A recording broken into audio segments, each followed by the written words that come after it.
मत्ती का सुसमाचार अध्याय 3 का 15 और 16 वचन पढ़ेंगे। यीशु ने उसको यह उत्तर दिया, अब तो ऐसा ही होने दे, क्योंकि हमें इसी रीति से सब धर्म की को पूरा करना उचित है।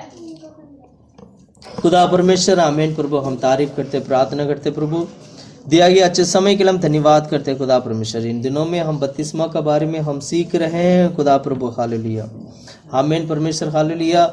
इस सेवकाई को आशीष करके दे खुदा प्रभु, आमीन प्रभु। जितना भी भाई बहन लोग आए हैं खुदा प्रभु, उनकी मन की आंखों को खोल दे खुदा परमेश्वर, ताकि वो बपतिस्मा को जानने पाए, पहचानने पाए खुदा परमेश्वर।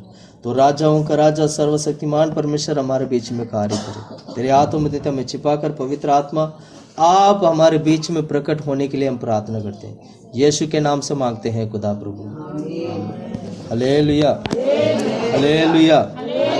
पिछले हफ्ते हम बपतिस्मा के बारे में हमने एक इंट्रोडक्शन देखा था कि बपतिस्मा है क्या। हालेलुया। बपतिस्मा से इंसान एक पापी व्यक्ति धर्मी बन जाता है। बपतिस्मा से एक पापी व्यक्ति क्या बन जाता है? धर्मी बन जाता है। और बपतिस्मा सबके लिए दिया गया आज्ञा भी है, और हमें क्या करना चाहिए? उस आज्ञाओं को मानना चाहिए। आज हम सीखेंगे बपतिस्मा से हमें क्या आशीष मिलता है। क्या बोला मैंने? बपतिस्मा से हमें क्या आशीष मिलता है। बहुत सारे लोग कहते हैं कि बपतिस्मा लेने से आपका घर आशीष होगा। बहुत सारे लोग बोलते हैं अब बपतिस्मा लेने से आपका जीवन आशीष हो जाएगा, आपका घर आशीष होगा, धन दौलत आएगा, ये होगा, बीमारी नहीं होगी, ऐसे वैसे बहुत सारे बातें कहते हैं। पर बाइबल में अगर आशीष करके कहें तो वो किस विषय के बारे में कहा गया है? बपतिस्मा लेने से किस विषय को कहते हैं कि यह हमारे लिए आशीष है? हालेलुया। तो मैं ये नहीं कहूंगा कि आप बपतिस्मा लेने से आपका परिवार बहुत बड़ा आशीष पाएंगे। मैं ये नहीं कहूंगा बपतिस्मा लेने से आपका धन दौलत और बढ़ जाएगा। ऐसे कहीं बाइबल में लिखा भी नहीं है। हालेलुया। लेकिन बपतिस्मा लेने से हकीकत में होता क्या, ये हमें जानना जरूरी है। बपतिस्मा लेने से हमारे जीवन में क्या होता है और क्या किसके लिए परमेश्वर बपतिस्मा लेने के लिए कहा है करके हम इस सच्चाई को क्या करना चाहिए? जानना चाहिए। हालेलुया। यूहन्ना की किताब 3 अध्याय 5वां वचन निकालिएगा आप लोग। यूहन्ना की सुसमाचार 3 अध्याय। यीशु ने उत्तर दिया, हाँ। मैं तुझसे सच कहता हूँ, हाँ। जब तक मनुष्य जल और आत्मा से न जन्मे तो वह परमेश्वर के राज्य में प्रवेश नहीं कर सकता। हालेलुया। अध्याय 3 अध्याय कौन सा वचन था? 3 का 5वां वचन था। हालेलुया। दोबारा पढ़ेंगे। यीशु ने उत्तर दिया, मैं तुझसे सच कहता हूँ, जब तक कोई मनुष्य जल और आत्मा से न जन्मे तो वह परमेश्वर के राज्य में प्रवेश नहीं कर सकता। जल और आत्मा से वो बपतिस्मा नहीं लेगा तो वो क्या नहीं हो सकता है?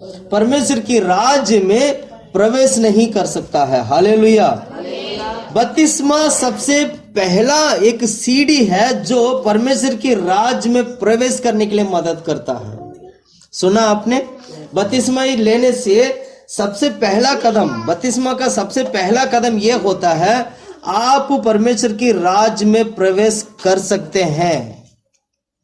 सुना आपने? जिन्होंने बपतिस्मा नहीं लिया वो परमेश्वर की राज्य में प्रवेश नहीं कर सकते हैं। क्या बोला? जिन्होंने नहीं लिया वो परमेश्वर के राज्य में प्रवेश नहीं कर सकते हैं। Hallelujah, hallelujah, hallelujah. तो परमेश्वर की राज्य में प्रवेश करने के लिए क्या करना पड़ेगा? बपतिस्मा लेना पड़ेगा। अब आए समझ?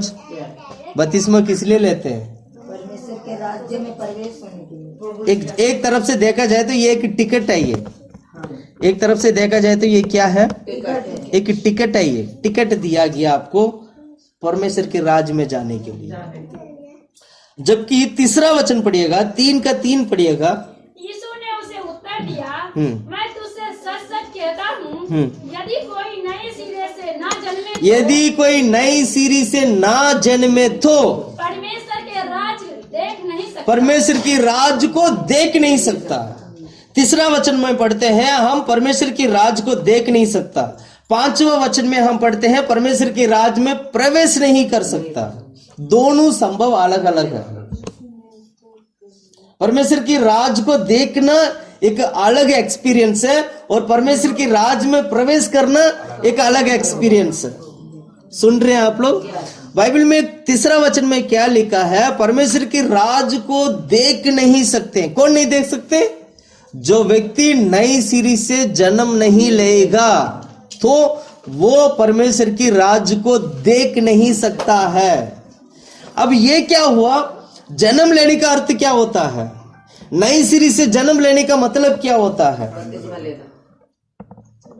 जल और आत्मा से ये क्या होता है? हाँ?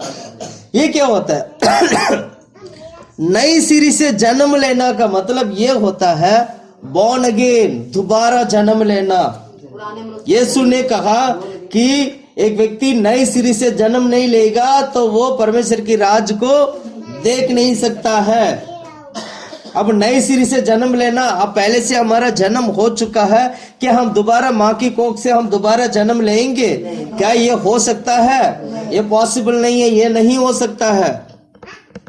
तब यीशु ने कहा यदि कोई व्यक्ति जल और आत्मा से बपतिस्मा नहीं लेगा तो वो परमेश्वर की राज में प्रवेश नहीं कर सकता है। यहाँ दोबारा जन्म लेने का मतलब ये होता है मन फिराना। मन फिराव को कहते हैं दोबारा जन्म लेना। हालेलुया। इसलिए वह 3रा वचन में लिखा है जो कोई व्यक्ति दोबारा नई सिरी से नहीं जन्माएगा तो वो परमेश्वर की राज को देख नहीं सकता है। इसका अर्थ ये होता है कि यदि कोई व्यक्ति नई सिरी से वो मन फिराएगा नहीं तो वो परमेश्वर की राज को देख नहीं सकता है। यानी मन फिराने वाला व्यक्ति क्या करता है? परमेश्वर की राज में जाता तो है पर वो परमेश्वर की उस जगह पे नहीं जा पाता है जहां पर अपने संत लोगों के साथ रहते हैं, पर लेकिन वो दूर से खड़ा होके वो देख सकता है। समझ में आया? समझ में आया? दूर से देख सकता है पर वो परमेश्वर के राज में जा नहीं सकता। स्वर्गराज के बारे में अगर मैं कहूं तो स्वर्गराज जियोन और जेरूशलेम, फिर उसके बाद नई आकाश नई पृथ्वी करके अलग अलग स्थान से बना हुआ है। यीशु मसीह और अपने संत लोग कहां? नई जेरूशलेम में वो वास करते हैं। जहां पर सियोन और नए जेरूशलेम होते हैं वहां पर कलीसिया परमेश्वर के साथ संग रहता है। जो नई आकाश जो होते हैं वहां पर पुराने नियम की संत लोगों के लिए बनाया गया है। जो नई पृथ्वी जो होते हैं ये वो लोग हैं जिन्होंने बपतिस्मा नहीं लिया लेकिन मन फिराया, लेकिन प्रभु की हजूरी में आया, मन फिराया और नई सिरी से जन्म लिया। और ये वो लोग हैं इसलिए बपतिस्मा ना लेने के कारण और परमेश्वर के आगमन के लिए या दुल्हन की रूप में तैयार ना होने के कारण वो वहां क्या नाम है, जेरूशलेम तो नहीं जा पा रहे लेकिन नई पृथ्वी पे खड़ा होकर जेरूशलेम को देखते हैं। बात समझ में आया? समझ में वाला व्यक्ति वो नए जेरूशलेम में प्रवेश करता है। इसलिए ये आशीष है, बपतिस्मा लेने से ये आशीष मिलता है आपको कि आप जेरूशलेम के अंदर प्रवेश कर सकते हो, आप परमेश्वर की स्वर्ग राज्य में प्रवेश कर सकते हो। बपतिस्मा नहीं लोगे, अब दूर से खड़े होके देखोगे पर आप अंदर नहीं जा पाओगे। ये अंतर होता है। समझ में आया? समझ में आया? अब ये बताइए, दूर से खड़ा होके देखना अच्छा लगता है, पास में शामिल होके उन्हीं के साथ रहना अच्छा होता है? वही ना ज्यादा पसंद करेंगे, वही ना पसंद करेंगे। फिर इसका मतलब क्या हुआ? आपको देर नहीं करना है। अगली बार जब भी बपतिस्मा का समय आएगा तो आपको क्या करना चाहिए? बपतिस्मा लेने से बीमारी भाग जाएगा करके जो कहते हैं ना, वो झूठ है। बपतिस्मा लेके कोई बीमारी भागा आज तक? ऐसे कहना भी नहीं चाहिए, हकीकत में ये झूठ है। पर बाइबल क्या सिखाता है हम लोगों को? बपतिस्मा लेने वाला परमेश्वर की राज में प्रवेश करता है। बपतिस्मा लेने वाला परमेश्वर की दुल्हन बन जाता है। अर्थ तो ये है, हकीकत तो ये है, सच्चाई तो ये है। अगर कोई आपसे कहे बपतिस्मा ले लो, आपका घर परिवार ठीक हो जाएगा, मैं कहूंगा ये गलत उपदेश है। बपतिस्मा लेने से आप स्वर्ग जाने के लायक हो जाते हैं, यानी आप दुल्हन की रूप में परमेश्वर आपको आशीष करने लगते हैं। यह बपतिस्मा है। इसलिए दोनों तीसरा और पांचवा वचन को अगर ढंग से पढ़ोगे, उसमें लिखा है नई सिरी से जन्म लेने वाला व्यक्ति वो दूर से देखता है, और जल और आत्मा से बपतिस्मा लेने वाला व्यक्ति परमेश्वर की राज में प्रवेश करता है। यही पढ़ते हैं ना हम। पढ़िएगा, पांचवा वचन पढ़िएगा। यीशु ने उत्तर दिया, हाँ। मैं तुमसे सच कहता हूँ, जब तक कोई मनुष्य जल और आत्मा से ना जन्मे। जल और आत्मा से जन्म लेने का मतलब ये होता है पवित्र आत्मा को भी पाना है और साथ में बपतिस्मा को भी लेना है। जल का मतलब ये होता है, बपतिस्मा को दिखाता है। आत्मा का मतलब ये होता है पवित्र आत्मा को पाना है।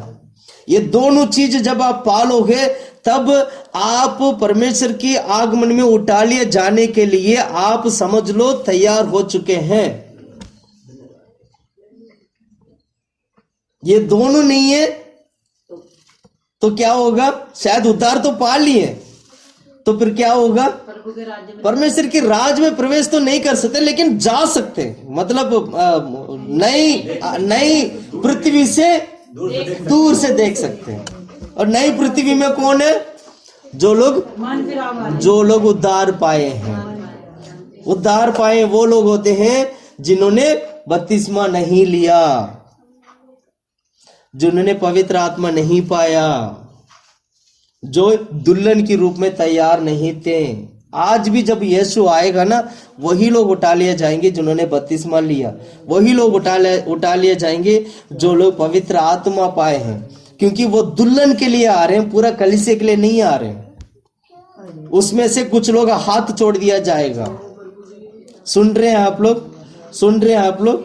सुन रहे हैं आप लोग? इसीलिए कहते हैं समय पर हमें क्या करना चाहिए? सच्चाई के अनुसार समय पर अपने को अर्पण करके, बपतिस्मा लेने का समय आता है तो तब बपतिस्मा के लिए अर्पण करना है। पवित्र आत्मा पाने का समय आता है तो तब हमें पवित्र आत्मा को पाना है। प्रभु भोज के समय आता है तो हमें प्रभु भोज को लेना है। यह सच्चाई है, यही हमें समय पर करने वाला काम है। जब इस सच्चाई में जब आप रहोगे, इस सच्चाई में जब आप बढ़ोगे तो पुरानी सारे बातों को आपको छोड़ना होगा, सारे गंदगी को छोड़ना होगा, सारे रीति रिवाज को भी छोड़ना होगा, मूर्ति पूजा को भी छोड़ना होगा। ये सब के साथ रहते हुए अगर आप प्रभु के वचन में बढ़ना चाहोगे तो आप सबसे ज्यादा धोखा पाते हैं। अपने आप को खुद को क्या कर रहे हैं? धोखा दे रहे हैं। खुद को क्या कर रहे हैं? धोखा देते हैं। खुद को धोखा ना दें। सुन रहे हैं आप लोग? मैं खुल के इसलिए बोल रहा हूं क्योंकि हमें सच्चाई को समझना है, सच्चाई को सीखना है। मैं कोई भी बातें छिपा के नहीं बोलूंगा। वचन छिपाता नहीं है तो मैं क्यों छिपाऊं? वचन जब खुली किताब बनकर हमारे सामने खड़ा है तो हम वचन को भी उसी रीति से हम स्वीकार करना चाहिए, उसी रीति से उसको सिखाना भी चाहिए। Hallelujah, hallelujah. कितने लोगों को समझ में आया? बपतिस्मा से क्या होता है?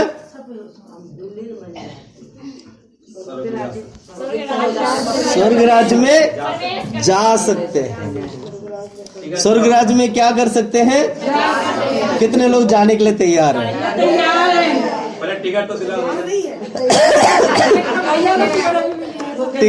बस ये ठंडा मौसम है ना, और थोड़ा गर्मी आने दीजिएगा। सबसे पहले बपतिस्मा के कार्य शुरू करते हैं। Hallelujah, hallelujah. चलो ठीक है, अब बपतिस्मा से आपको ये बात समझ में आ गया, बपतिस्मा लेने से हम क्या हो जाते हैं? परमेश्वर के राज में। ये भी समझ में आ गया परमेश्वर के राज को दूर से देखना और परमेश्वर के राज में प्रवेश करना, दोनों का मतलब क्या होता है, दोनों का अंतर क्या होता है, ऑलमोस्ट आपको समझ में आ गया होगा। आया नहीं आया? समझ में आ गया? और दोबारा बोलने की जरूरत तो नहीं है ना? हालेलुया। मैं प्रभु का धन्यवाद करता हूँ। एक सवाल मैं आपसे पूछना चाहता हूँ कि 2 डाकू लोग थे। 2 कौन थे? डाकू लोग थे, लेफ्ट राइट, ठीक है। इसमें से एक को परमेश्वर ने बोला कि तू आज मेरे साथ स्वर्ग में होगा, जबकि उसने ना उद्धार पाया, ना बपतिस्मा लिया, ना पवित्र आत्मा पाया, कुछ भी नहीं हुआ, तो वो स्वर्ग गया कैसे? विश्वास के साथ। विश्वास किया तो उसने बोला था ना, हाँ? उसने बोला था ना कि प्रभु मेरा भी सुधि लेना। मेरी सुधि लेना करके।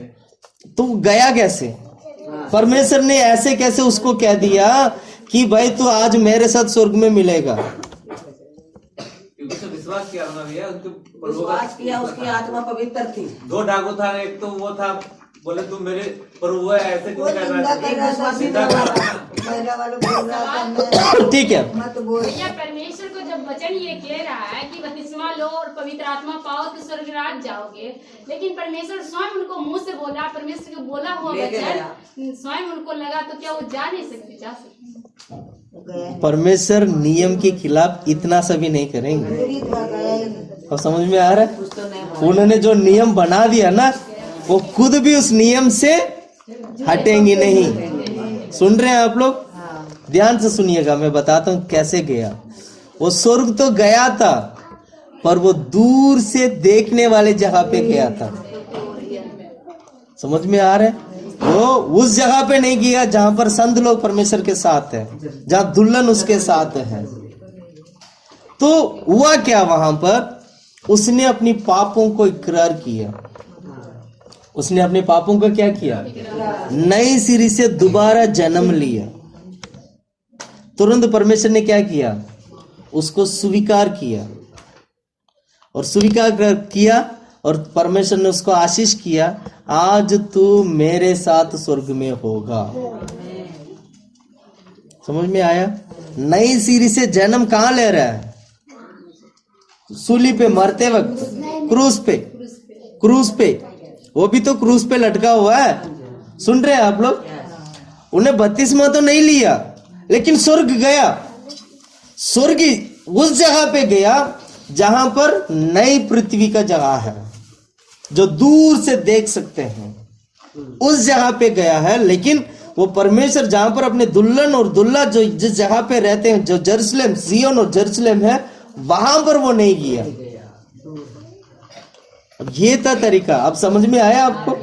समझ में आया? और डाकू मरते मरते क्या हुआ? उसका आत्मा बच गया, उसने उद्धार पा लिया, उसका आत्मा बच गया। नरक जाने से क्या हो गया? बच गया। Hallelujah, hallelujah. बहुत सारे लोगों को सवाल होता है कि एक डाकू कैसे स्वर्ग जा सकता है, जबकि उसने उद्धार नहीं पाया, जबकि उसने क्या बोलते हैं, बपतिस्मा नहीं लिया, तो वो कैसे जा सकता? परमेश्वर ऐसे कैसे लेके चला गया? कई सारे लोग यही सोचते हैं वो तो परमेश्वर किसी को भी लेके चले जाएंगे। ऐसे नहीं है। परमेश्वर अपनी नियम के अनुसार ही उसके साथ भी काम किया। इसलिए मरते मरते वक्त भी हम लोगों को बोलते हैं अभी मन फिराओ, आज तो मर भी जाएगा ना, कोई बात नहीं, तो आज मन फिरा, आज ही तो स्वर्ग में चले जाएगा। बपतिस्मा नहीं लिया कोई बात नहीं, लेकिन तू मन फिरा भी। सुन रहे हैं आप लोग?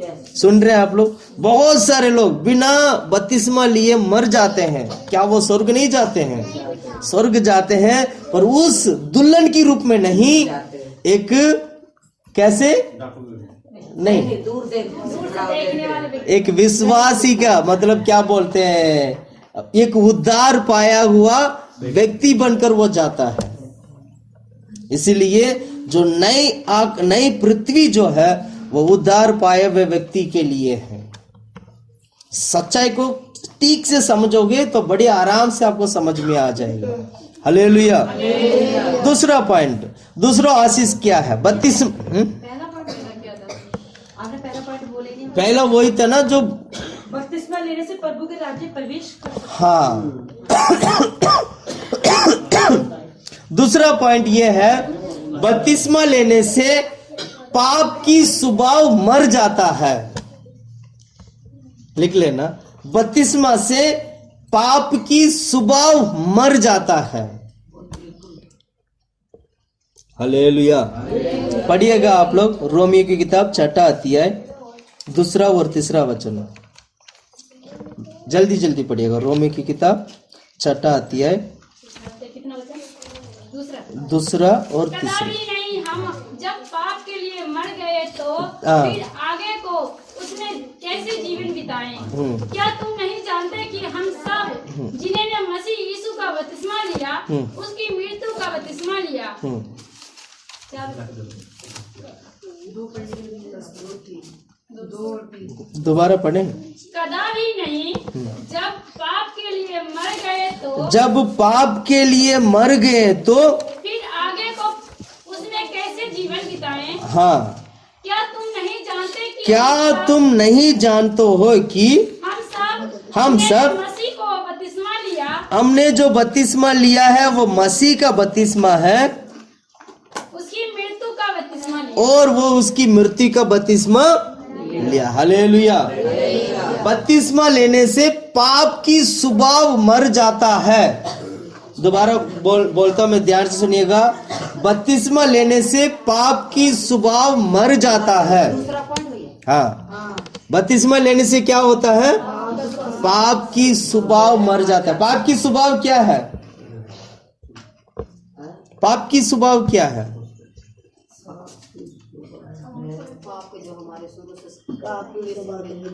गाली देना, चोरी करना, व्यभिचार करना, ये तो पाप की ठीक है। ये आया कहां से? हमारे आदम से पीढ़ी आदम से आया है। ये जो पाप की जो स्वभाव है ना, ये एक बीज के समान है। इसको जन्म पाप करके भी हम बोल सकते हैं। ये बीज की स्वभाव है, जो बीज के समान है, जो स्वभाव है, उसको बपतिस्मा की द्वारा क्या कर देते हैं? मार देते हैं। Hallelujah, hallelujah. यानी हमारा पाप जड़ से उखाड़ के फेंकना, हमारा पाप पूरी तरीके से निकाल देना।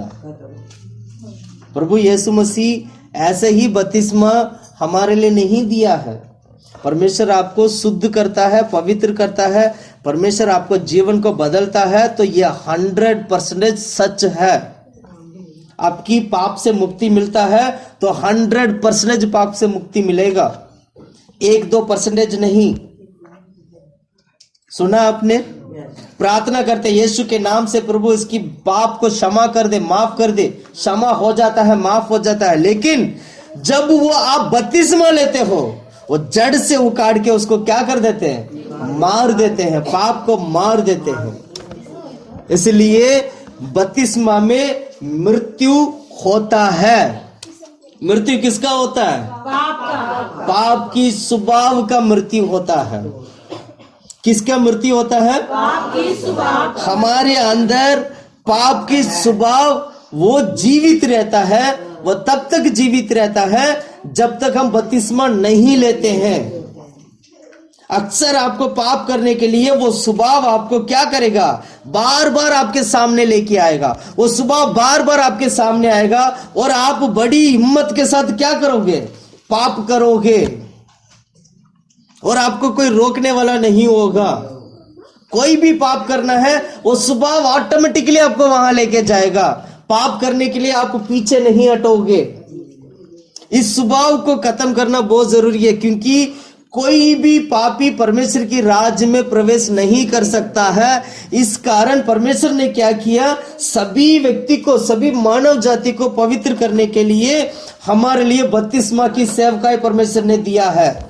जो नई सृष्टि से जन्म लेना चाहिए, जन्म लेने के बाद पिता और पुत्र पवित्र आत्मा के नाम पे आपको बपतिस्मा लेना चाहिए। ये बपतिस्मा आपको पाप का, आपकी जो पाप की स्वभाव को मारने में मदद करता है। इसलिए बाइबल में लिखा है, आपको क्या पता नहीं है, हमने जो बपतिस्मा लिया है वो मृत्यु का बपतिस्मा है। यही लिखा ना बाइबल में। पढ़िएगा उस वचन को दोबारा। क्या तुम नहीं जानते हम सब जिन्हें ने मसीह यीशु का बपतिस्मा लिया, जितने भी लोगों ने यीशु मसीह का जो बपतिस्मा लिया है, उसकी मृत्यु का बपतिस्मा लिया। वो तो यीशु की मृत्यु का बपतिस्मा है। और आगे पढ़ो। आते उस मृत्यु का बपतिस्मा पाने से हम उसके साथ गाड़े गए, उसके साथ गाड़े गए हैं, ताकि जैसे मसीह पिता की महिमा के द्वारा हाँ, मरे हुओं में से जिलाया गया, हाँ, वैसे हम भी नए जीवन की सी चाल चले। हालेलुया। यानी मृत्यु में क्या, बपतिस्मा क्या होता है? बपतिस्मा में क्या होता है? मरता है पर मृत्यु होता है। बपतिस्मा क्या होता है? बपतिस्मा में क्या होता है? मृत्यु होती है। जितने भी लोगों ने बपतिस्मा लिया ना, जितने भी लोगों ने आज बपतिस्मा लिया, सारे लोग अपनी पाप को पानी में क्या किया? मार के, गाड़ के उठकर आए। सुन रहे हैं आप लोग? अब वो पाप की स्वभाव जो है, अब वो आपके अंदर नहीं। सुना आपने? सुना आपने? अब ऐसे में अगर वचन इस तरह सिखाता है तो क्या आपको बपतिस्मा लेना चाहिए या नहीं लेना चाहिए? लेना चाहिए। बपतिस्मा से कोई भी क्या नाम है, बीमारी चंगाई नहीं होते बपतिस्मा से, बल्कि पाप मर जाता है। नई सिरे से आप नया व्यक्ति बन जाते हैं, फिर नई सिरे से एक नया व्यक्ति का चाल चलने लगते हैं। ये है बपतिस्मा। आपको पता है हम सब पापी हैं। हम सब क्या हैं? पापी हैं। जिन्होंने बपतिस्मा नहीं लिया वो सब पापी हैं। जिन्होंने बपतिस्मा लिया उस पाप को अब गाड़ा दिया गया है। अब पाप की जिंदगी को छोड़कर एक मसीह और पवित्र जीवन बिताने के लिए वो तैयार हैं। हम सभी लोग पापी थे। हम सभी लोग परमेश्वर की महिमा की खिलाफकारी करने वाले लोग थे। हमारे अंदर परमेश्वर की महिमा नहीं हुआ करता था, क्योंकि हम पापी थे, क्योंकि हम पाप की दासत्व किया करते थे। पाप की दासत्व का मतलब यह होता है हर प्रकार की पाप करना, चाहे उसमें व्यभिचार क्यों ना हो, चाहे उसमें हंसी मजाक क्यों ना हो, चाहे उसमें झूठ क्यों ना हो, एक दूसरे को मारना क्यों ना हो, धोखा देना क्यों ना हो, अशुद्ध का काम करना क्यों ना हो, गंदगी का काम करना क्यों ना हो। सुन रहे हैं आप लोग? ये सारे पाप हमारे अंदर था, लेकिन जिस दिन बपतिस्मा लिया उस सारे पापों को, पाप की स्वभाव को क्या कर दिया? मार दिया। Hallelujah, hallelujah. पाप की स्वभाव मरने के बाद बदले में परमेश्वर की आत्मा की स्वभाव हमारे अंदर आता है। इसलिए जब शरीर मरता है तो आत्मा क्या हो जाता है? जीवित हो जाता है। शरीर को मारना है, आत्मा को जीवित रखना है। शरीर को मारना है और आत्मा को क्या करना है? शरीर को मारने का मतलब शरीर की इच्छा को नहीं करना, शरीर की इच्छा को मारना। शरीर चाहेगा व्यभिचार करे, उसको मारना है। शरीर चाहेगा क्या बोलते हैं, गलत काम करे, उसको मारना। शरीर चाहेगा झूठ बोले, उसको मारना है। शरीर चाहेगा मैं एक दूसरा उनके खिलाफ मैं खड़ा हो जाऊं, मैं उनसे लड़ूं, उसको मारना है। शरीर चाहेगा झूठ बोले, उसको मारना है। शरीर चाहेगा गाली दे, उसको मारना है। इन सारी स्वभाव को क्या करना चाहिए? मारते रहना। इसको आकार नहीं देना। आकार समझते? भोजन नहीं देना। हम क्या करते हैं पता है? हम उल्टा करते हैं। हम अच्छा सा भोजन किसको देते हैं?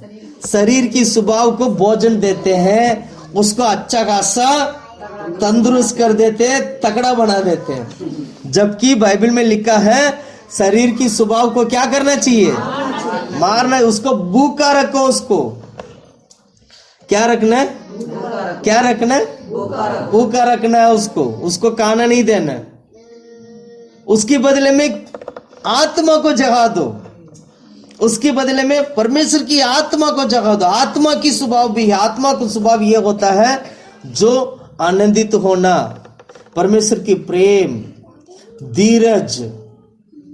सुन रहे हैं आप लोग? सुन रहे हैं? यही है ना। हम कितना आत्मा का फल कितना पढ़ते हैं? आत्मा का फल कितना है? पढ़ो उस वचन को, जल्दी पढ़ो। आत्मा का फल प्रेम, प्रेम, आनंद, सॉरी भैया, आनंद, शांति, शांति, धीरज, धीरज, कृपा, कृपा, भलाई, भलाई, विश्वास, विश्वास, नम्रता नम्रता, और संयम है। संयम है। ये इसको जिंदा रखना है। मरना किसको? मारना किसको? वो भी पढ़ो। उसके पहले ऊपर वाला वचन पढ़ो। इन विषय में शरीर तुम पे हाँ शरीर के काम तो यह प्रकट है, हाँ, अब इसको मार, ये है शरीर के काम, इसको मारना है। क्या क्या है? अर्थात व्यभिचार, गंदे काम, गंदे काम, लुचपन, लुचपन, मूर्ति पूजा, टोना बैर, टोना भय, झगड़ा, झगड़ा, ईर्षा, क्रोध, ईर्षा, क्रोध, होठ, भूत, क्या विरोध, विरोध, फूट, विधर्म, हाँ, डा, मतवालापन, मतवालापन, लीला कीड़ा, ढीला कीड़ा, इनके जैसे हाँ और काम है। हाँ, ये सारा शरीर की गंदगी है। सुन रहे हैं आप लोग? इसको क्या करना चाहिए? इसमें से कितने आपके पास हैं? कितने आपके पास हैं? दोबारा पढ़ते हैं, दोबारा पढ़ते हैं। अभी है ना सिस्टर जी, आराम से पढ़ेंगे। अगर जो है उसको मन में रख लेना, ये मेरा अंदर है। ठीक है? हम मारेंगे आज, उसको मारेंगे। ठीक है? पढ़िए पढ़िए। शरीर के काम तो प्रगट है, हाँ, अर्थात व्यभिचार, व्यभिचार। देख लेना कितने लोगों के अंदर व्यभिचार करने का स्वभाव है। दूसरा, गंदे काम, गंदे काम की स्वभाव कितने अंदर, कितना है आपके पास? लूचपन, लुचपन कितना है? मूर्ति पूजा, मूर्ति पूजा। क्या सच में प्रभु की आराधना करते हैं या घर पे मूर्ति पूजा करते हैं? ये देख लेना। मूर्ति पूजा करते हैं तो वो भी क्या है? वो भी शरीर की काम है। और टोना, टोना, टोना, जादू टोना करते हैं ना, ये वो टोना है। और बैर, झगड़ा, बैर और झगड़ा, बैर करना और झगड़ा करना। कितने लोग घर पे लड़ाई करते हैं? देख लेना। बैर करना, एक दूसरे के साथ बातचीत नहीं करना, बैर करना, ये कितना कितना है आपके पास? और ईर्ष्या, ईर्ष्या, ईर्ष्या का मतलब क्या? किसी से जैसे देख के जलना, जलन करना। ठीक है? और क्रोध, क्रोध, गुस्सा, मतलब अंदर अंदर से गुस्सा ना, नफरत होता ना, गुस्सा करते हैं, वो कितना है आपके अंदर? और विरोध, विरोध करना, एक दूसरे के साथ क्या करना? विरोध करना। हालेलुया। और आगे फूट, शांति दे दे मेरे को। फूट का मतलब क्या? एक दूसरे घर में फूट डालना, हाँ, एक दूसरे के बीच में लड़ाई झगड़ा उत्पन्न करवाना, है ना? फूट हो गया। और बीधर्म, बीधर्म का मतलब क्या? नहीं, बीधर्म मतलब आज्ञा को तोड़ना, प्रभु के वचनों के अनुसार नहीं चलना। ठीक है? और आगे आगे आगे पढ़िएगा। हाँ, डाहा, डाहा। और मतवालापन का मतलब क्या है? चंचलता जो होती है, चंचलता बोल सकते हैं, दारू पे के। ठीक है, ठीक है, ठीक है, समझ गया, आप लोगों को समझ में आ रहा है। और आगे पढ़ो। लीला कीड़ा, लीला कीड़ा। और इसके जैसे और काम है। इसमें से कितने आपके अंदर है? सुन रहे हैं आप लोग? मैं बोलना नहीं है, आपको बोलना नहीं है कितना है, मन में रखना। मैंने बोला ना, मन में रखना, मन में रखना। घर जाके प्रार्थना करना। आज भी अभी यहीं पर ये सारे क्रोध विरोध जितना भी गंदगी जो काम है, इसको क्या करना चाहिए? हमारा हृदय से हटाना चाहिए। इसके बदले में लाना क्या है? आत्मा का फल को लाना है। क्या क्या? प्रेम को लाना है। कितने लोग वाकई में प्रेम करते हैं? मैं संसार की प्रेम की बात नहीं कर रहा हूँ, परमेश्वर की प्रेम की बात कर रहा हूँ। कितने लोग प्रेम करते हैं? वो चाहिए। और आगे आनंद, हमेशा आनंदित होना। मैंने हम अक्सर हम बोलते हैं ना, आनंदित है ना। और आगे शांति, शांति, मन में शांति। और आगे धीरज, धीरज। और कृपा, कृपा करना और भलाई, भलाई का काम करना और किसी को मदद करना, अच्छा काम करना है, उसको भलाई बोलते हैं। भलाई और विश्वास और नम्रता और संयम। हालेलुया। ये है आत्मा का फल। इसको जिंदा रखना है। शरीर की फल को क्या करना चाहिए? शरीर की कामों को क्या करना चाहिए? मारना चाहिए। जब आप बपतिस्मा लेते हो, बपतिस्मा में ये शरीर की जो काम है या जो पाप की जो स्वभाव है, ये क्या हो जाता है? मर जाता है। पाप की स्वभाव क्या हो जाता है? इसीलिए हम बपतिस्मा लेना चाहिए। पाप की स्वभाव अगर नहीं मरा तो समझ लेना आपकी बपतिस्मा कहीं ना कहीं बेकार हो गया, अधूरा हो गया। तो प्रभु के हजूर में बोलना है, प्रभु क्षमा कर, माफ और पवित्र कर। मैं अपनी पाप की शरीर को, खुदा प्रभु मेरे पाप की स्वभाव को तेरे हाथों में अर्पण करता हूं। मैं बपतिस्मा लेना चाहता हूं, मैं बपतिस्मा लेना चाहती हूं। ये बोल के अर्पण करके बपतिस्मा जब लोगे तो समझ लेना परमेश्वर आपकी पाप की स्वभाव को मार देगा। Hallelujah, hallelujah. इसलिए भजन लिखने वाला क्या कहता है? क्या कहता है? मैं माँ की कोख में से, माँ की कोख में से ही मैं पाप से जन्म लिया। कैसे जन्म लिया? यानी इस धरती पे जितने भी लोग जन्म लेते हैं उसकी जन्म पाप से होता है। सुना आपने? पढ़ो उस वचन को, भजन संगीता की किताब 51 का 5, 51 का 5 पढ़ी। मैं अधर्म के साथ उत्पन्न हुआ, मैं अधर्म के साथ उत्पन्न हुआ, पाप के साथ अपनी माता के गर्भ में पड़ा। पाप के साथ अपनी माता की गर्भ में पड़ा। हालेलुया। यानी जन्म लेने वाला हर एक बच्चे पापी है।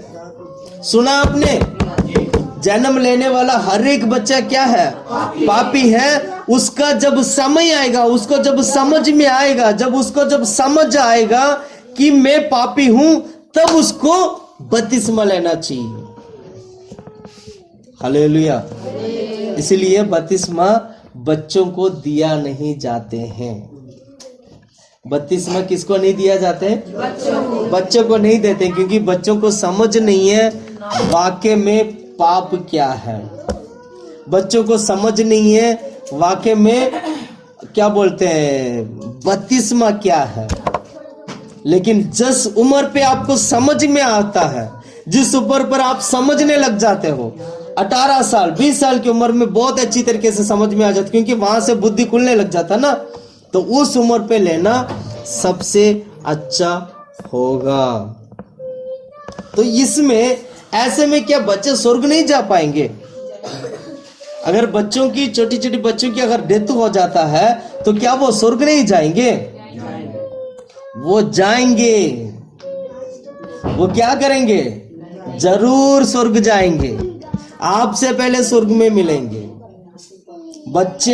बच्चों के लिए बपतिस्मा की जरूरत नहीं है, वो स्वर्ग जा सकते हैं। Hallelujah, hallelujah. हाँ, बच्चे जब बड़े हो जाते हैं, पाप के बारे में समझ आ जाता है, तब उसको बपतिस्मा की जरूरत है। तब बच्चा समझकर उसको छोड़ना नहीं है, उसको बड़े समझकर उसके पाप की एहसास देकर, उसके मन फिराकर, उसको समझाकर उसको क्या करना चाहिए? बपतिस्मा देना चाहिए। इसलिए बपतिस्मा के पहले बपतिस्मा के बारे में सिखाया भी जाता है कि हकीकत में बपतिस्मा है क्या। आप लोग जब बपतिस्मा ले रहे थे तब आपको सिखाया होगा कि बपतिस्मा क्या है। हालेलुया। मैं इसलिए ये टॉपिक ले रहा हूं क्योंकि हमारा कलीसिया में ये सच्चाई बहुत जरूरी है। अक्सर हमें ये सच्चाई बहुत जरूरी होता है, समझना बहुत जरूरी है। बहुत सारे लोगों को पता नहीं होता है कि वाकई में बपतिस्मा है क्या। हालेलुया। इसलिए हमारा जन्म कैसे हुआ? पाप से। एफएसी की किताब अध्याय 2 का 3 वचन पढ़िएगा। एफएसी की किताब 2 अध्याय 3 वचन। इनमें हम भी सब के सब पहले अपने शरीर को लालसाओं के दिन बिताते थे और शरीर और मन को पूरी इच्छा पूरी करते थे। एफेसी की किताब 2 अध्याय 3 वचन।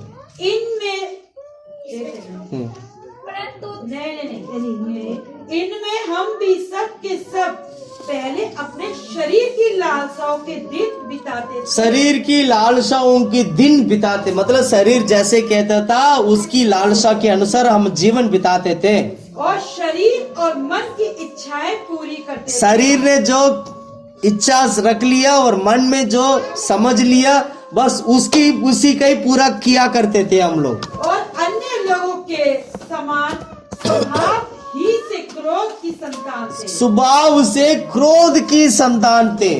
अब समझ में आ रहा है स्वभाव से क्रोध की संतान का मतलब क्या?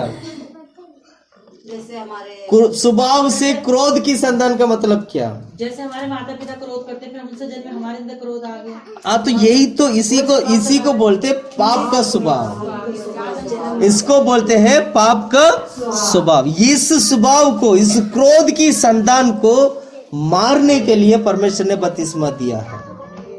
अब समझ में आया? समझ में आया? क्रोध की संतान समझ में आता है? गुस्सा करना। वो जो क्रोध है, वो गुस्सा वाला, वो जो क्रोध की संतान से बचाने के लिए परमेश्वर ने हमें बपतिस्मा दिया है।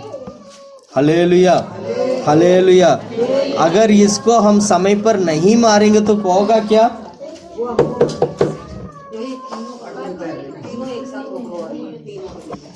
अगर नहीं मारेंगे तो क्या होगा? वो बढ़ता जाएगा, वो बढ़ता जाएगा, बढ़ता ही जाएगा, बढ़ता जाएगा, बढ़ता जाएगा, बढ़ता जाएगा और आपको सीधा मृत्यु की ओर लेके जाएगा।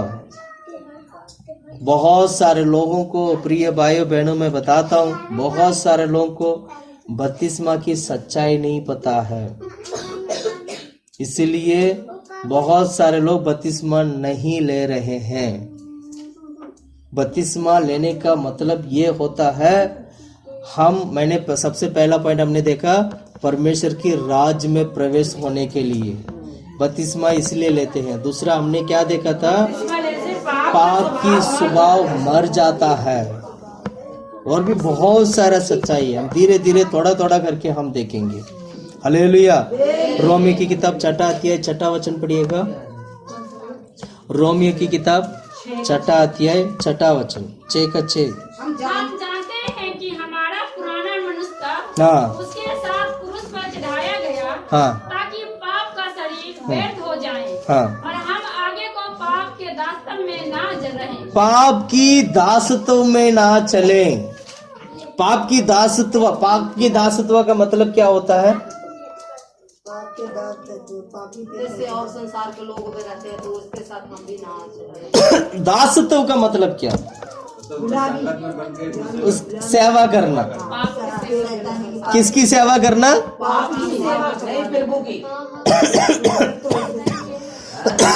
सुनिएगा, पाप की दासत्व का मतलब ये होता है पाप का सेवा करना। किसका सेवा करना?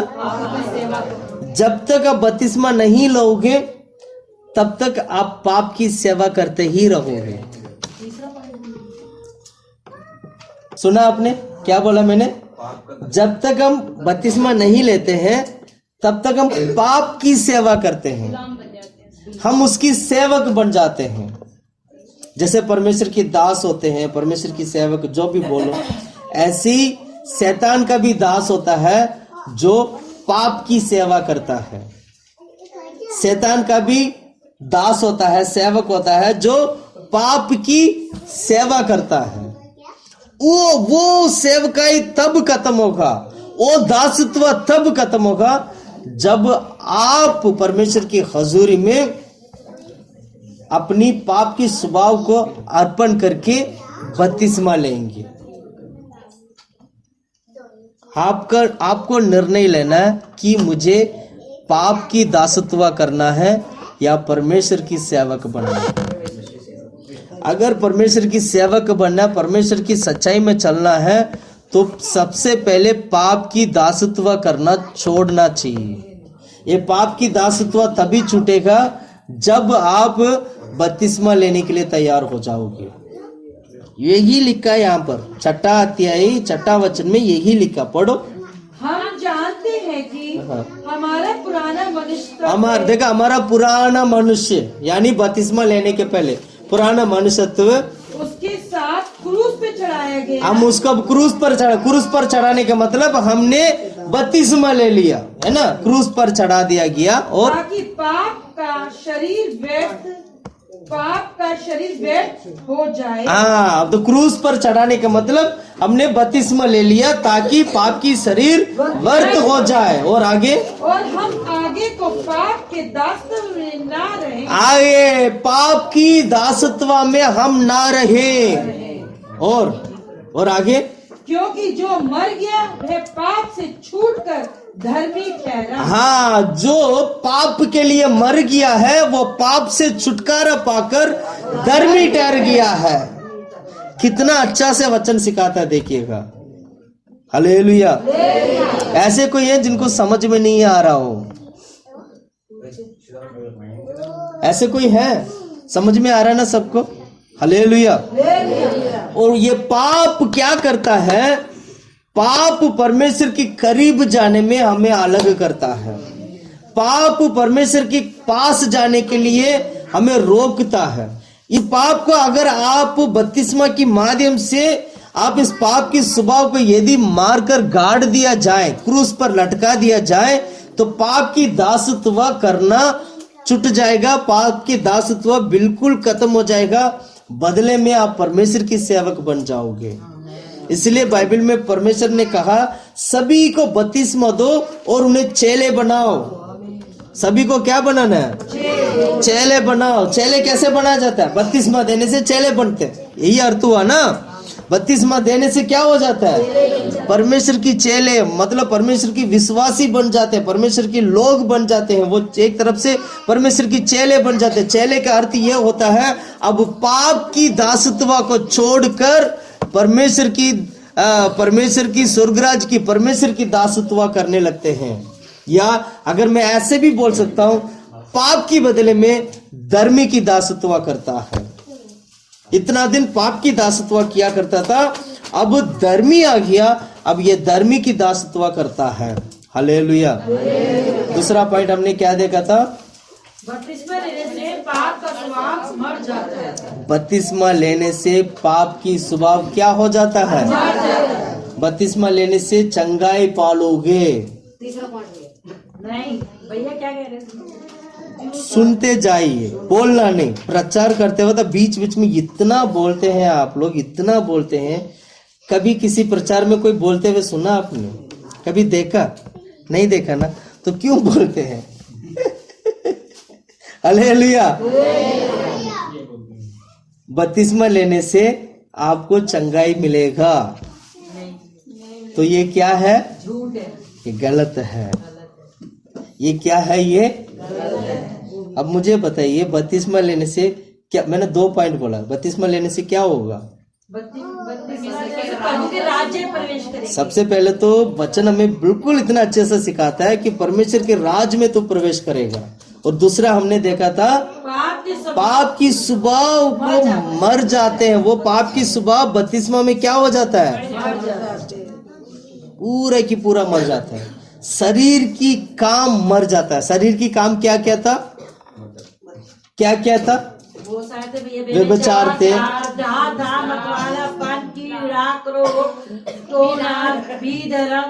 मूर्ति पूजा। मूर्ति पूजा भी ये शरीर की काम है, और जादू टोना भी। ये सारा क्या हो जाता है? बपतिस्मा में मरता है।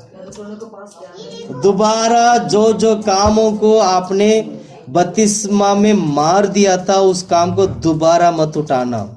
क्या बोला मैंने? जिस कामों को बपतिस्मा में पाप की स्वभाव को मारा था, उस स्वभाव को दोबारा अपने हाथों में उठाना मत। व्यभिचार को मार दिया तो दोबारा जिंदगी में वापस कभी व्यभिचार की इच्छा भी नहीं आना चाहिए। मूर्ति पूजा को फेंक दिया तो दोबारा मूर्ति पूजा सोच में भी नहीं आना चाहिए। डाह को फेंक दिया तो डाह दोबारा वापस नहीं आना चाहिए। मतवालापन को फेंक दिया तो दोबारा मतवालापन आपके जीवन में नहीं आना चाहिए। ये होता है बपतिस्मा। परमेश्वर आपको पवित्र करना चाहते हैं। परमेश्वर आपको पाप में जीवन बिताने के लिए नहीं कहता है परमेश्वर, बल्कि ये कहता है तुम जियो और 1000 साल जियो, आनंद काल के लिए, हमेशा के लिए तुम्हारा जीवन बने रहे, वो ये कहता है। इसलिए वो जब जीवन देते हैं तो वो सर्वदा के लिए वो जीवन दिया है, सिर्फ थोड़ा सा समय के लिए नहीं। प्रभु की भवन में आके थोड़ी साल के लिए अगर हम जीवन बिताएंगे करके अगर आप सोचते रहोगे तो आप बेवकूफ है। प्रभु की भवन में क्या मिलता है? सर्वदा के लिए आनंद काल मिलता है। यहां आनंद काल के लिए हम दौड़ कर आते हैं, आनंद काल के जीवन को प्राप्त करने के लिए हम दौड़ कर आते हैं, आनंद काल की महिमा को पाने के लिए हम दौड़ कर आते हैं, आनंद काल युगान युग परमेश्वर के साथ संग रहने के लिए हम दौड़ कर आते हैं। इसलिए दोबारा शरीर की कामों को उठाना नहीं चाहिए। बहुत सावधान रहना, आपको बहुत सावधान रहना। दोबारा उठाओगे तो उसका अर्थ ये होता है, कुत्ता क्या करता है? उल्टी करके अपनी उल्टी को दोबारा क्या करता है? क्या बोला? कुत्ता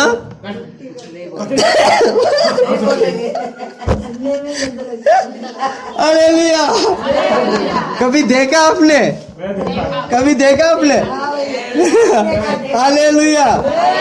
सुनने में, कहने में इतना बुरा लगता है, तो इतना बुरा लगता है, तो सच में जब वो हमारे ऊपर जब पड़ जाए तो कितना बुरा लगता होगा। Hallelujah, hallelujah. तो गंदगी हमेशा गंद ही रहेगा, वो कभी शुद्ध नहीं कहा जाएगा। तो गंदगी है तो गंदगी से निकलने के लिए हम प्रभु की हजूर में आए हैं, तो गंदगी निकलना चाहिए। हालेलुया। एक और पॉइंट बोलूंगा मेरे पास, क्योंकि ज्यादा समय नहीं है। एक और पॉइंट के बाद हम खत्म भी करेंगे, बाकी जो बच जाएगा वह अगले हफ्ते देखेंगे। हालेलुया। प्रेरितों की किताब 2 अध्याय 38 वचन, तीसरा पॉइंट हम देखेंगे। प्रेरितों की किताब 2 अध्याय 38 वचन पढ़िएगा। उससे कहा, मन फिराओ और तुम में से हर एक अपने अपने पापों की क्षमा के लिए यीशु मसीह के नाम से बपतिस्मा लो। यीशु मसीह के नाम से बपतिस्मा लो तो तुम पवित्र आत्मा का दान पाओगे। पवित्र आत्मा का दान पाओगे। बस बपतिस्मा उसके लिए है, पवित्र आत्मा पाने के लिए एक पहला कदम है। क्या बोला मैंने? तीसरा पॉइंट लिख लेना। पवित्र आत्मा को पाने का पहला कदम है बपतिस्मा लेना। पता नहीं मेरा हिंदी कैसे समझ में आ रहा, मुझे नहीं पता। पवित्र आत्मा पाने के लिए पहला कदम है बपतिस्मा, बपतिस्मा लेना।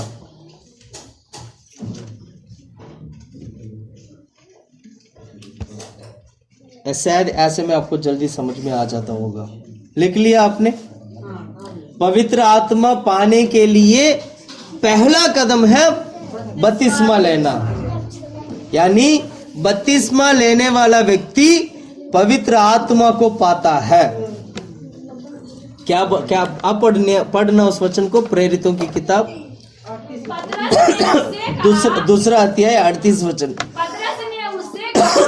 पतरस ने उस मन फिराओ और तुम में से हर एक हाँ अपने अपने पापों को क्षमा के लिए यीशु मसीह के नाम से बपतिस्मा लो। यीशु के नाम से बपतिस्मा लो तो तुम पवित्र आत्मा का दान पाओगे। तो तुम का दान को क्या करोगे? तो पवित्र आत्मा पाने का पहला कदम यही है कि आपको बपतिस्मा लेना चाहिए। बहुत सारे लोगों को बपतिस्मा लेने से पहले से ही उनको पवित्र आत्मा मिल जाता है।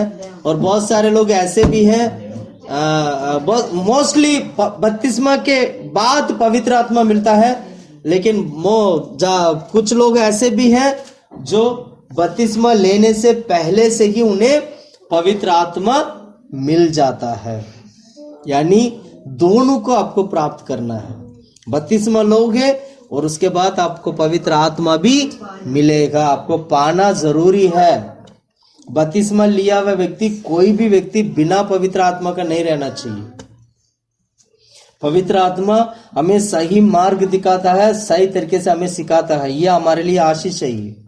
पवित्र आत्मा यदि आपके परिवार में, पवित्र आत्मा यदि आपका जीवन में अगर वो आते हैं तो वो आपके लिए बहुत बड़ा आशीष है, क्योंकि वो आपको मार्ग दिखाएगा, सब कुछ बताएगा, अगुवाई देगा, सारे चीज में आपको मदद करेगा। किसी से पूछने की जरूरत नहीं पड़ेगा। प्रभु की हजूरी में बैठकर प्रार्थना करोगे, आपको अगुवाई मिलेगा, उसका अगुवाई के अनुसार आप कार्य करने लगोगे और परमेश्वर आपके साथ संग रहेगा। आप किसी से धोखा नहीं खाओगे। कोई आपको धोखा नहीं दे सकता, कोई आपको चीट नहीं कर सकता, कोई आपको क्या बोलते हैं डिच नहीं कर सकते हैं, कोई आपको क्या बोलते हैं लूट नहीं सकते हैं, क्योंकि पवित्र आत्मा आपके साथ है और पवित्र आत्मा को समय पर आपको अगुवाई करता है। पवित्र आत्मा धरती पे जीने के लिए भी मदद करता है। पवित्र आत्मा स्वर्ग में जाने के लिए भी तैयार करने के लिए आपको मदद करता है। इसलिए पवित्र आत्मा परमेश्वर की वचन हमें सिखा। पतरस इस तरह प्रचार करता है, वो प्रचार में कहते हैं तू बपतिस्मा ले ले यीशु के नाम से। तो यीशु के नाम से क्या करो, बपतिस्मा लो, साथ में और पवित्र आत्मा का वरदान भी तुम्हें मिलेगा। क्या बोला, पवित्र आत्मा का वरदान भी तुम्हें मिलेगा। यानी पवित्र आत्मा का वरदान पवित्र आत्मा का वरदान पाने का पहला कदम यही है, बपतिस्मा लेना। Hallelujah, hallelujah. अब समझ में, कितने लोगों को समझ में आया? समझ में आया? कोई दिक्कत तो नहीं है? ये था तीसरा पॉइंट। चौथा पॉइंट जल्दी से जल्दी पढ़ेंगे। मरकुस की किताब 16 अध्याय 16 वचन। मरकुस की किताब 16 अध्याय 16 वचन, जल्दी निकालिएगा।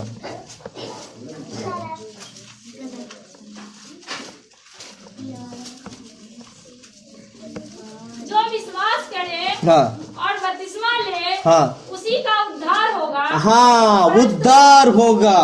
परंतु जो बस विश्वास सिस्टर जी, ना करे, बस सिस्टर जी, विश्वास करने वाला व्यक्ति उद्धार पाता है।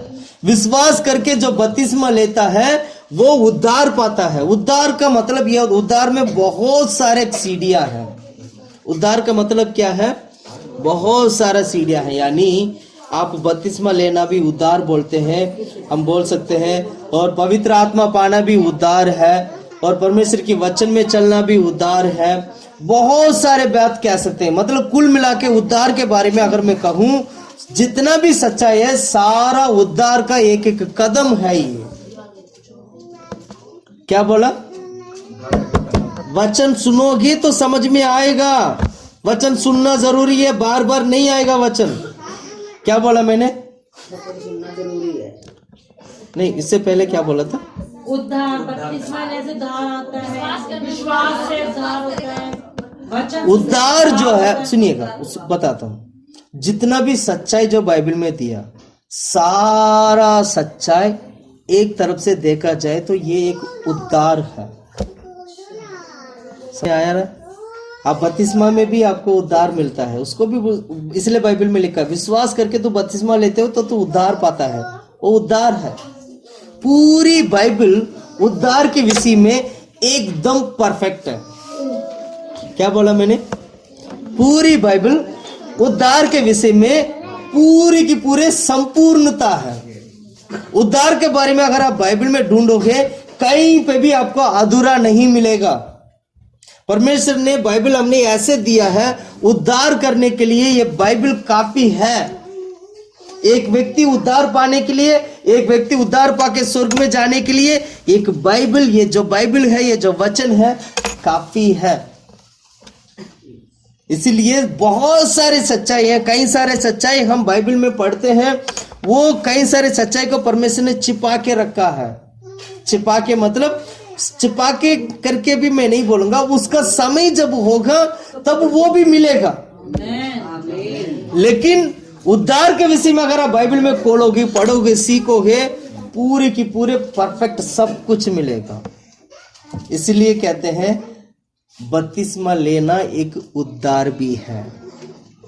अब आएगा समझ? क्या बोला? बपतिस्मा लेना एक उद्धार भी है। हालेलुया। इसलिए बपतिस्मा लेने वाला व्यक्ति उद्धार किससे पाता है? बपतिस्मा लेने से। बपतिस्मा तो लेता है तो उद्धार किससे पाता है? पापों से छुटकारा मिलता है, उसी से पाप की स्वभाव से छुटकारा पाता है, ये उद्धार है। समझ में आया? बपतिस्मा लेने से पाप की स्वभाव से छुटकारा पाता है। हालेलुया। जल्दी जल्दी अगला पॉइंट में आते हैं। मैंने 4 पॉइंट बोल चुका हूँ। क्या क्या बोला? पहला पॉइंट बोले बपतिस्मा लेने से प्रभु के राज्य प्रवेश कर सकते हैं। दूसरा, बपतिस्मा लेने से पाप का स्वभाव मर जाता है। तीसरा, पवित्र आत्मा पाने के लिए पहला कदम है बपतिस्मा लेना। चौथा, बपतिस्मा लेने से उद्धार होता है। बपतिस्मा एक उद्धार है। ठीक है। पांचवा हम देखेंगे, बपतिस्मा लेने से जय जीवन शुरू होता है। लिख लेना, बपतिस्मा लेने से जय जीवन शुरू होता है। जय जीवन शुरू कहां से होता है? बपतिस्मा से। यानी बपतिस्मा के पहले जितना भी आपने जो जीवन बिताया है उसमें कोई जय जीवन नहीं था। भैया समझ में आ रहा है? बपतिस्मा के पहले जितना भी हमने जो जीवन बिताया उसमें क्या नहीं था? क्यों जय जीवन नहीं था? क्योंकि हम खुद पाप की दासत्व कर रहे थे। जिस दिन पाप को मार दिया, अब पाप हमारे जीवन से हट गया, तो जैसे बपतिस्मा लेने के बाद एक जय जीवन शुरू होता है। जय जीवन क्यों जरूरत है? क्यों जरूरत है? प्रभु के राज्य में जाने के लिए। जिस पाप को आपने मारा था वह पाप चुप नहीं रहेगा। क्या बोला? जिस पाप को बपतिस्मा से पाप की स्वभाव को आपने मारा था वो चुप नहीं रहेगा, वो दोबारा आपका पीछे दौड़ेगा। तब आपको जय जीवन की जरूरत है। वो व्यभिचार दोबारा आएगा व्यभिचार करवाने के लिए, तब आपको जय जीवन की जरूरत है। मैं तो पाप के लिए मर चुका हूं, अब वो हे व्यभिचार तू मेरे पास मत आओ करके आपको डांटना है, उससे जय पाना है। समझ में आ रहा है? समझ में आ रहा है? और मूर्ति पूजा दोबारा आएगा। पहले तो तुम मूर्ति पूजा करते थे, अभी भी करो, तब आपको जय पाना है। तब आपको क्या करना है? जय पाना है। बपतिस्मा के बाद जो जिंदगी जो शुरू होता है ना, जो होता है ना, वो वाकई में एक जय जीवन है। उसमें जो जयवंत लोग होते हैं वो परमेश्वर की कलीसिया बनते हैं। अब समझ में आ रहा है? सारे लोग जयवंत नहीं है। जयवंत वो है बपतिस्मा के बाद जो लड़ के जो जिस चीजों का आपने छोड़ दिया था वो वापस आ रहे, अब उससे लड़ना है, उससे जय पाना है, वो जयवंत लोग के रूप में बदलते हैं। अब समझ में आया? पांचवा पॉइंट हमने क्या देखा था? बपतिस्मा लेने से जय जीवन शुरू होता है। पढ़िएगा, इसके लिए वचन पढ़िएगा। रोमी की किताब 6 अध्याय 6 वचन, 7वां वचन और 9वां वचन। हम जानते हैं कि हमारा पुराना मनुष्य के साथ क्रूस पे चढ़ाया गया, हाँ। ताकि पाप का शरीर व्यर्थ हो जाए और हम आगे को पाप के दास्तों में ना रहें। क्योंकि जो मर गया वह पाप से छूटकर धर्मी ठहरा। इसलिए यदि हम मसीह के साथ मर गए, हाँ। तो हमारा विश्वास यह है कि उसके साथ जिएंगे। हाँ, और आगे जिएंगे भी, हाँ। क्योंकि यह जानते हैं कि मसीह मरे हुओं में से जी उठकर फिर मरने का नहीं, उस पर फिर मृत्यु की प्रभुता नहीं होने की। हाँ, मृत्यु का प्रभुता एक व्यक्ति के ऊपर नहीं आएगा, क्योंकि वो मरकर जी उठा है। वो आज जी रहा है। वो जी कौन कैसे रहा है? एक जयवंत जीवन। जय जीवन। सुन रहे हैं आप लोग? आगे से मैं पाप नहीं करूंगा। आगे से मान ले बीड़ी पीने वाला व्यक्ति है, आगे से मैं बीड़ी नहीं पीऊंगा करके बोल के आप बपतिस्मा ले लेते हैं, तो दोबारा वो बीड़ी पीने का स्वभाव, दोबारा वो बीड़ी की आत्मा तुम्हारे आसपास घूमेगा। तब आपको जय पाना है कि मैंने तो कह दिया था मैं नहीं पीऊंगा, तो दोबारा पीना नहीं चाहिए। उस आत्मा से लड़ना है, उस शैतान से लड़ना है, वहां पर आपको जय पाना है। लड़ाई होता नहीं होता आप लोगों के बीच में? होती है भैया, बहुत आत्मिक लड़ाई होता नहीं होता? बहुत होती है। मैं आप लोगों से पूछ रहा हूँ, आत्मिक लड़ाई होता नहीं होता है? होता नहीं होता है? होता नहीं होता है? कभी कभी झूठ बोलने का मन आता है कि नहीं आता है? आता है। तब हम क्या करते हैं? झूठ बोल देते। अब वो नहीं बोलना है, यही लड़ाई है। सुना आपने? झूठ बोलने का, झूठ बोल देते थे, गुस्सा आता था, गुस्सा कर देते थे, और क्या नाम है, गालियां बोल देते थे। अब वो नहीं करना है। यही लड़ाई है, यही लड़ाई है। सुन रहे हैं आप लोग? सुन रहे हैं आप लोग? पहले व्यभिचार करते थे, वो व्यभिचार अब नहीं करना है। पहले मूर्ति पूजा करते थे, अब वो मूर्ति पूजा अब नहीं करना है।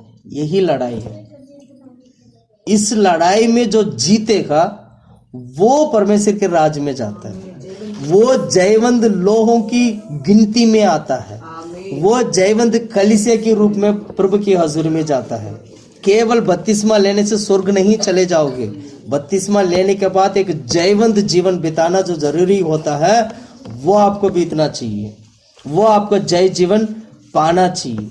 वो जयवंत के रूप में आपको खड़ा होना चाहिए। लड़ो, आप लड़ो। जिंदगी भर लड़ाई है, लड़ना है आपको। लड़ने की ताकत परमेश्वर की आत्मा आपको मिलेगा। लड़ने के लिए ताकत परमेश्वर की आत्मा आपको देगा। परमेश्वर की अनुग्रह आपको मिलेगा, परमेश्वर की कृपा आपको मिलेगा। लड़ते रहना, लड़ते रहना, जिंदगी भर लड़ना है। माँ बाप बोलेंगी, बच्चे बोलेंगी, मम्मी आप ऐसे करते हो, पापा आप ऐसे करते हो, ऐसे करते हो, वैसे करते हो, लोग बोलते। तब आपको सिर्फ ये निर्णय लेना है, सचमुच परमेश्वर की वचन क्या सिखाता है, वचन के अनुसार धार्मिकता क्या है, वचन के अनुसार पाप रहित जीवन क्या होता है, ये आपको पहचानना होगा। उस सच्चाई के लिए खड़ा होना पड़ेगा। कितने लोग हैं ऐसे जो सच्चाई के लिए खड़े होते हैं आज? क्या हम वाकई में परमेश्वर की सच्चाई के लिए खड़े होते हैं? ये हमें परखना है। अगर ये नहीं है तो आपका बपतिस्मा भी व्यर्थ है। आपकी बपतिस्मा स्वर्ग नहीं लेके जाएगा। आपकी बपतिस्मा आपको नरक से बचा नहीं सकता है। बहुत सारे लोग ऐसे हैं जो बपतिस्मा लेने के बावजूद भी नरक में जाते हैं। क्यों? क्योंकि उन्होंने जय जीवन नहीं बिताया, उन्होंने जय नहीं पाया। उन्होंने क्या नहीं पाया? जय नहीं पाया। जब सामना खड़ा हो, सामने जब कोई बहुत बड़ा पाप खड़ा हो जाता है तो हम उसको स्वीकार कर लेते हैं। यही हार जाता है बंदा, यहीं पर बंदा हार जाता है। यहां पर हारने के कारण वहां शैतान दोबारा उसके ऊपर राज करने लगते हैं। दोबारा बपतिस्मा ले लिया, अब दोबारा शैतान क्या कर रहे हैं? उसके ऊपर क्या कर रहे हैं? राज कर रहे हैं। दोबारा शैतान उसके ऊपर राज कर रहा है। कितना बुरा एक बात है, नहीं है? ये हमारे साथ कभी नहीं होना चाहिए। एक बार छोड़ दिया तो छोड़ दिया, मुड़ के नहीं देखना है तो मुड़ के नहीं देखना है। दोबारा हाथ लगाओगे, पिछली बार तो एक शैतान था, दोबारा वापस आ रहा था तो 7 शैतान को लेके आएगा।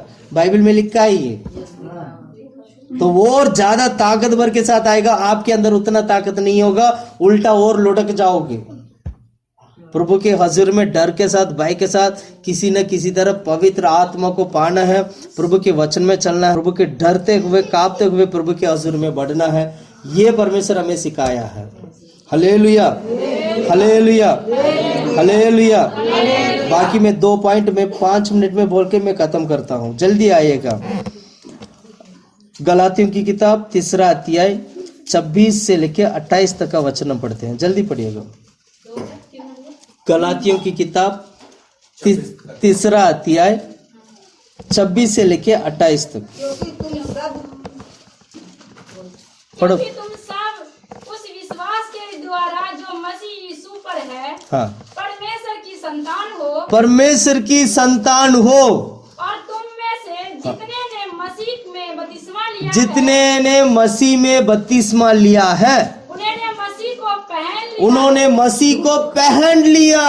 और अब ना कोई यहूदी और ना यूनानी, कोई यहूदी कोई यूनानी नहीं है, कोई दास ना स्वतंत्र, कोई दास या कोई स्वतंत्र नहीं है, ना कोई ना कोई नर और नारी है, क्योंकि तुम सब मसीह यीशु में एक हो। तुम सब मसीह यीशु में क्या है? एक हो। बपतिस्मा लेने वाला हर एक व्यक्ति मसीह में एक होता है।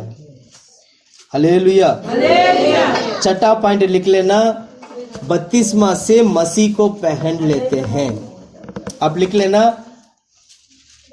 बपतिस्मा से मसीह को पहन लेते हैं। जल्दी जल्दी लिखिएगा। मेरा टाइम तो अभी भी 12:20 हो रहा है, ये तो 10 मिनट आगे चल रहा है। ये अभी भी 10 मिनट आगे। हालेलुया। बपतिस्मा से मसीह को पहन लेते हैं। Hallelujah, hallelujah, hallelujah, hallelujah. हाँ तो ठीक तो भैया, वो ठीक है। तो मसीह को पहनना, मसीह को पहनने का मतलब क्या? मसीह को पहनने का मतलब क्या? बपतिस्मा लेने से मसीह को पहन ले। पहले मसीह को नहीं पहना था हमने। क्या, किसको पहना था आपने? पाप को पहने हुए थे। शैतान के उस पाप को हमने पहने हुए थे। बेटा बात नहीं करना है। किसको पहने हुए थे? पाप को पहने हुए थे। लेकिन बपतिस्मा लेने से अब किसको पहन लिया? मसीह को पहन लिया। किसको पहन लिया? मसीह को पहनने से क्या होता है? पुत्र का अधिकार मिलता है। किसकी अधिकार? पुत्र होने का अधिकार। किसका पुत्र? परमेश्वर का पुत्र। यानी बपतिस्मा लिए हुए सभी लोग परमेश्वर का पुत्र, बेटा और बेटी बन जाते हैं। यहाँ पर कोई नर नारी नहीं है। बपतिस्मा लिया हुआ व्यक्ति ये नहीं देख सकता है तो उस जाति का है, इस जाति का है, उस भाषा का है, इस भाषा का है। तेरा रंग ऐसा है, तुम्हारा रंग ऐसा है, तुम्हारा जाति वो है, इसका जाति वो है। ये तुम नहीं देख सकते हो। जब आपका बच्चों की शादी होगा तो बिना जाति देखिए आपको शादी करवाना पड़ेगा। उसको सचमुच पक्का एक अच्छा परमेश्वर का बच्चा, पुत्र कहा जाता है। सुन रहे हैं आप लोग? सुन रहे हैं आप लोग? सुन रहे हैं आप लोग? कितना कठिन बात बोल दिया ना भैया ने। बिना जाति देखे शादी कैसे कैसे हो सकता है? बिना जाति देखे तो हम शादी नहीं करते। पता नहीं वो कौन सी जाति की है, सुनिएगा, पता नहीं वो कौन सी जाति की है, पता नहीं ये कौन सी जाति की है, वो उच्च जाति है, ये नीचा जाति है, ये वो भाषा है, ये बस पता नहीं वो क्या कहते हैं या ये क्या कहते हैं, वो कहाँ से आए, ये कहाँ से आए। सुन रहे हैं आप लोग? मसीह में ये देखना बिल्कुल भी परमेश्वर की वचन की खिलाफ माना जाता है। इसलिए अच्छा मसीह जो होता है ना, वो कभी आपसे जाति नहीं पूछेगा तू कौन सा जाति का है। अच्छा जो मसीह होगा वो कभी आपसे क्या नहीं पूछेगा? जाति नहीं पूछेगा। मसीह में आने के बाद, बपतिस्मा लेने के बाद एक ही व्यक्ति है, एक ही नर है, एक ही नारी है। ये स्वभाव होना चाहिए। आप ये नहीं कह सकते हो उस व्यक्ति, वो व्यक्ति तो ऐसा है, ये व्यक्ति ऐसा है, उसका जाति है, इसका जाति है। तो जाति का नाम ही नहीं लेना है आपको। परमेश्वर के वचन हमें जाति का नाम लेने के लिए नहीं आता है। परमेश्वर की वचन तो बल्कि जितना भी जाति था सारा जाति को एक बना दिया। हमारा जाति एक ही जाति है। हमारा जाति का नाम बताओ। पवित्र जाति। हमारा जाति कौन सा है? पवित्र जाति। ये बोल सकते हो। अगर बोलना है तो ये बोलो, हमारा जाति कौन सा जाति है। अगर आपसे कोई पूछेगा ना आपका जाति क्या है, तो आप ये बोलना है हम पवित्र जाति है। हमारा कौन सा जाति है? पवित्र जाति है। बाइबल में लिखा है ये बात, जो मैं बोल रहा हूँ बाइबल में लिखा है।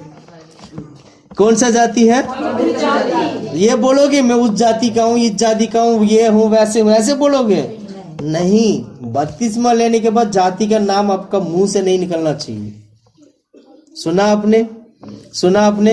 हालेलुया। तो मसीह में क्या बन जाते हैं? सारे भेदभाव सब बपतिस्मा के बाद बदल जाता है। हम छठा पॉइंट हमने देखा, बपतिस्मा से मसीह को पहन लेते हैं, इसलिए परमेश्वर की पुत्र होने का अधिकार मिलता है और सारे भेदभाव समाप्त खत्म हो जाता है। हालेलुया। आखिरी पॉइंट पढ़ के हम जल्दी खत्म करेंगे। लास्ट पॉइंट पढ़ लेते हैं। निकालिएगा रोमी की किताब 6 अध्याय 4 और 5 वचन। अतः तुम उसका बपतिस्मा पाने से हम उसके साथ गाड़े गए, ताकि जैसे मसीह पिता की महिमा के द्वारा मरे हुआ में से जिलाया गया, वैसे ही हम भी नए जीवन सी चाल चले। बस हालेलुया। बपतिस्मा लेने से हमारा शरीर परमेश्वर की आगमन में उठा लिया जाने का, एक उठा लिया जाने वाला शरीर की रूप में बदल जाता है।